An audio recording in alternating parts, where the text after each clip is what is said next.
Salar cinema ఎలా ఉంది?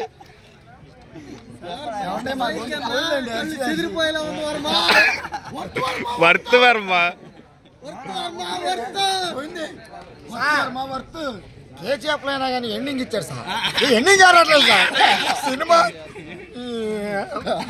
Sir అర్థం కావట్లేదు సార్. పార్ట్ 2 ఎప్పుడు sir? Part 2 sir. Once more part 2 sir.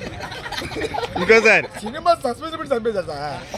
Fight లేదు సార్. ఫైట్ మధ్యలో ఆపేశారు సార్. ఫైట్ కావాలి సార్ మాకు. ఫైట్ లేదు సార్. హీరోయిన్ ఏం చేసింది సార్? హీరోయిన్ దానికి అర్థం కాక ముంతా చేస్తుంది సార్. సినిమా ఏంటంటే దానికి షాక్ వస్తుంది సార్. చూసేవాళ్ళు మాకు ఎట్టుంది సార్. పార్ట్ 2 కావాలి సార్ మాకు. సినిమా మాత్రం హిట్ సార్. ఏం చేశాడు సార్? నరుకుడేంటి సార్? నరుక్కుంటూ పోతున్నాడు సార్. కానీ వాళ్ళిద్దరు ఎందుకు విడిపోయారు సార్? కనిపిస్తారు ఇంకోటి పెడుతున్నారు సార్ మాకు.